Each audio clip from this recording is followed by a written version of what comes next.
Assalamualaikum warahmatullahi wabarakatuh. Perkenalkan, nama saya Rahmat Tony. Saya mengajar di Madrasah Aliyah Al-Munawwarah, Basungan, Kecamatan Pagardewa, Kabupaten Lampung Barat. Pada saat ini, saya akan melaksanakan uji kinerja atau UKIN pada PPG Bid 1 tahun 2023 di Universitas Islam Negeri Sultan Maulana Hasanuddin, Banten, dengan program studi Akidah Akhlak. Berikut video pembelajaran saya pada kelas 10 tahun 2023 dengan modul ajar Induk-Induk Akhlak Terpuji.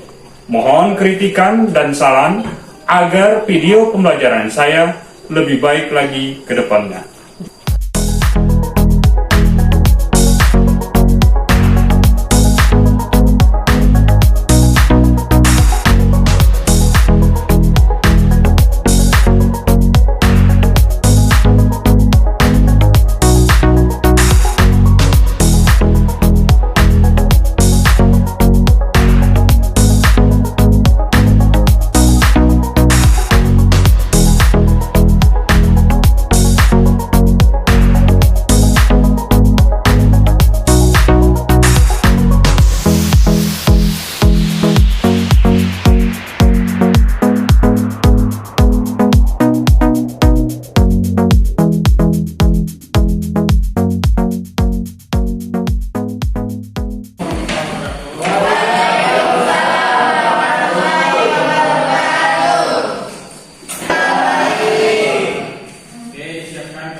Let's pray together. Start.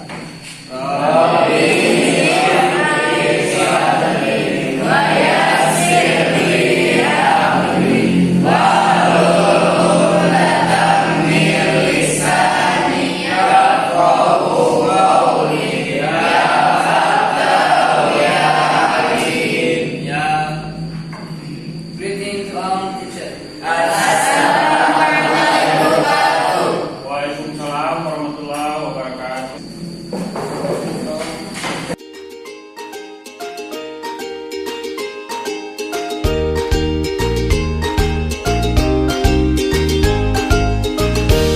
Assalamualaikum warahmatullahi wabarakatuh.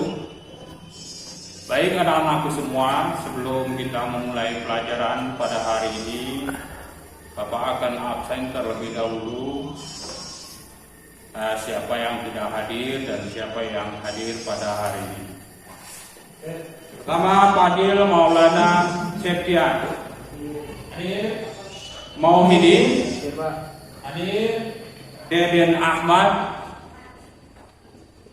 Priyangga. Aji Jaya Kusuma. Aprilianti. Maulana Adi Kusuma. Oke, hadir semua. Ya, pada pertemuan minggu kemarin kita sudah membahas tentang akhlak induk-induk akhlak terpuji yang terdiri dari hikmah, sa'aja, ifa, dan adalah. Yang mana pada kesempatan kemarin sudah dicontohkan dan sudah kita bahas satu persatu. Dan sekarang kita akan menuju untuk dalil-dalil atau ayat-ayat Al-Quran tentang induk-induk akhlak terpuji. Membaca dalil-dalil tentang pelajaran yang telah kita lewati, yaitu masalah hikmah, sa'aja, hibah, dan adalah, yang semuanya itu adalah tergolong kepada induk-induk akhlak terpuji. Jadi induk-induk akhlak terpuji ini nanti kita akan bacakan dalil-dalil ataupun dasar-dasar kita mempelajari induk-induk akhlak terpuji.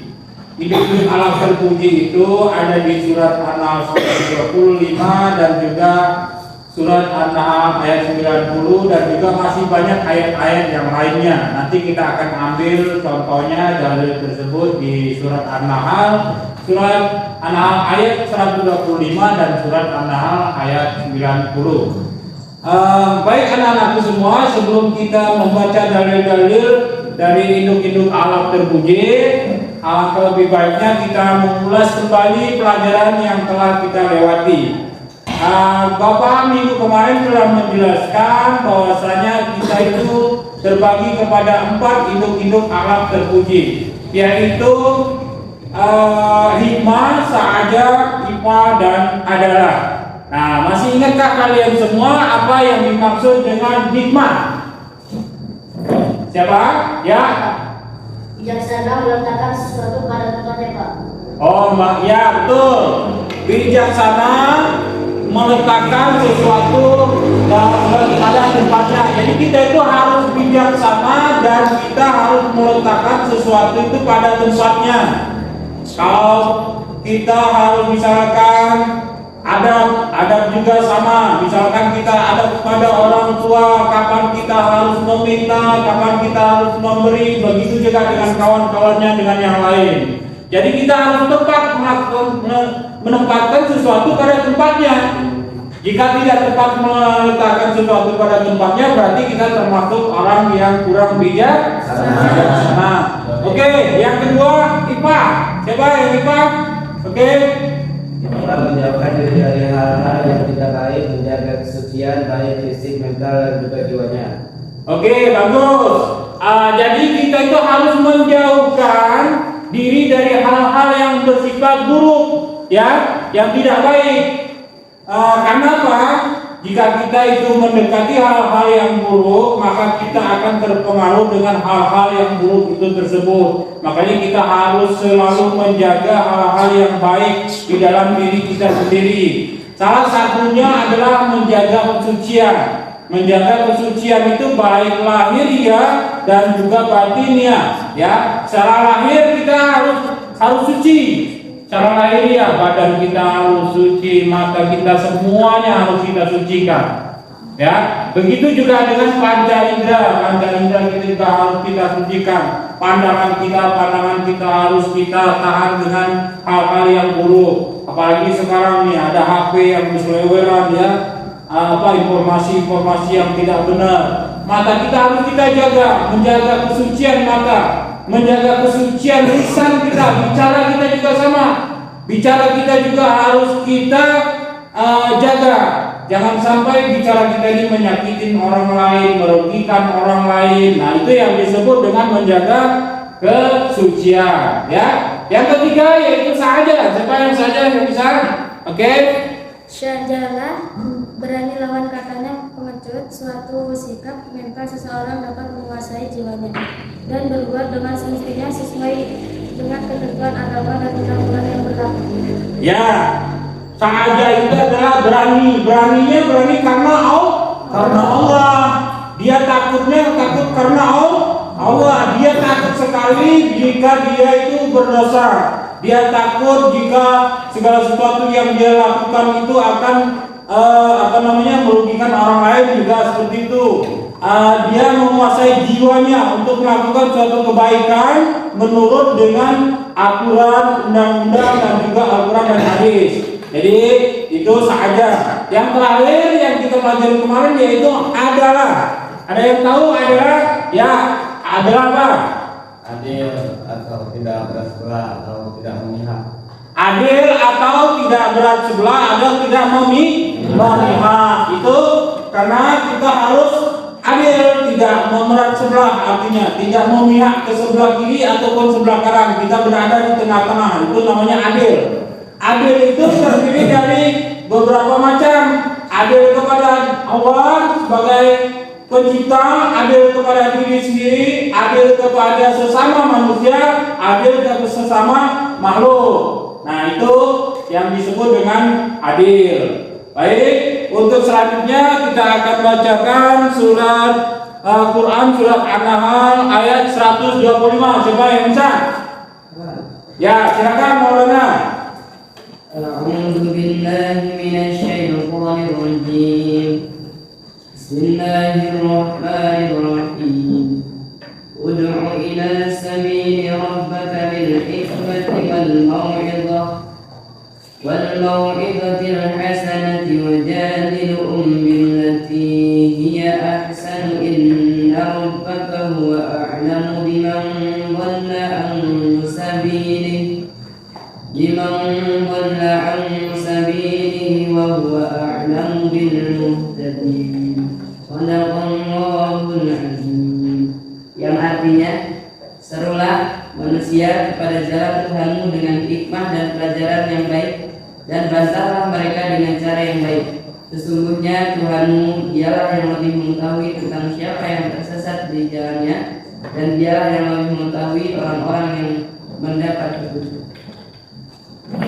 Nah, itu surat An-Nahl ayat 125 yang artinya serulah manusia. Berarti kita itu disuruh oleh Allah itu atau diperintahkan oleh Allah itu untuk menyerukan suatu kebaikan kepada jalan Tuhan dengan hikmah dan pelajaran yang baik. Jadi kita itu menyeru kepada orang lain itu dengan cara yang baik, dan kita juga harus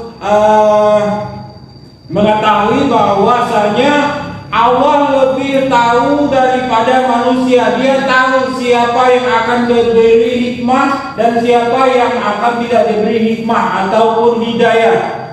Manusia itu hanya bisa berusaha untuk saling menyerukan kebaikan, mencegah kemungkaran. Yang dinilai oleh Allah itu hanya aktivitas kita dalam menyerukan atau mengajak suatu kebaikan. Masalah hasilnya dia mau baik mau buruk itu Allah yang menentukan.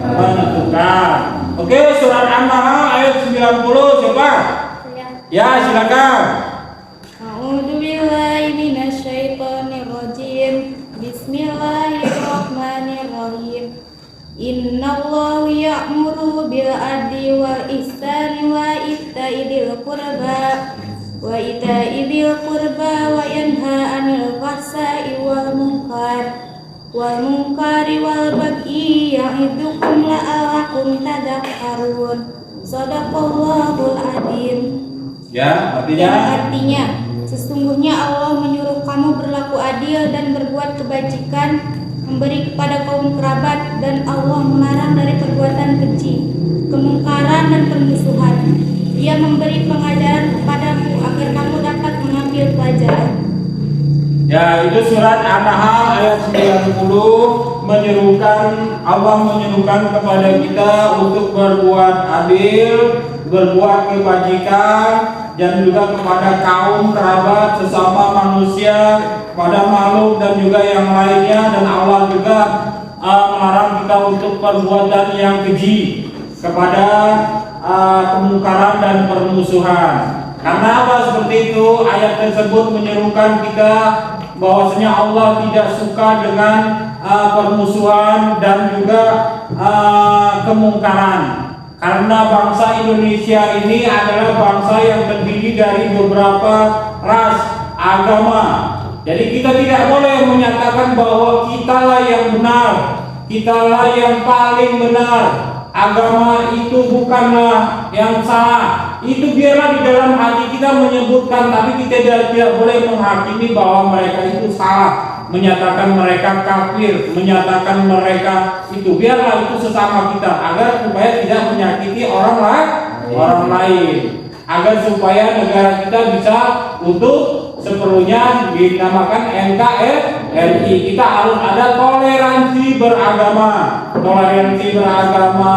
agama kamu, agama saya, silakan kamu menjalankan agama kamu, saya akan menjalankan agama saya. Jika kamu memang ingin agama saya, kamu belajar agama saya. Kita tidak boleh memaksakan segala sesuatu itu, bahwa kita agama Islam, kita adalah agama yang benar, tetapi kita memaksakan agama kita kepada agama yang lain, itu bukan berarti sikap toleransi.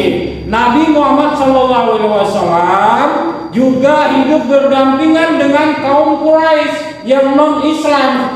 Nabi Muhammad SAW sudah mencontohkan bahwasanya kita itu bisa berdampingan dengan hidup dengan orang lain yang bukan agama kita. Nah, terlebih kita bisa mengajaknya kepada agama Islam apapun tidak, itu hanya usaha kita. Kita tidak bisa memaksakan, kamu harus masuk agama saya. Tidak seperti itu. Tetapi kita mencontohkan bahwa agama kita adalah agama yang terbaik, agama yang diridhoi oleh Allah.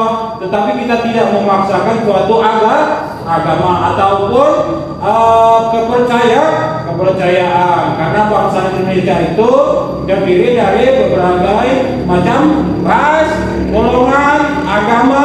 Kita itu disatukan oleh Bhinneka Tunggal Ika yang disebut dengan Pancasila. Saya kira cukup untuk kita hari ini, pelajaran kita hari ini. Ada pertanyaan? Tidak? Cukup jelas? Oke, kalau memang cukup jelas, kita akhiri pelajaran kita hari ini. Dan Bapak akhiri, bila taufiq wal hidayah. Wassalamualaikum warahmatullahi wabarakatuh. Waalaikumsalam.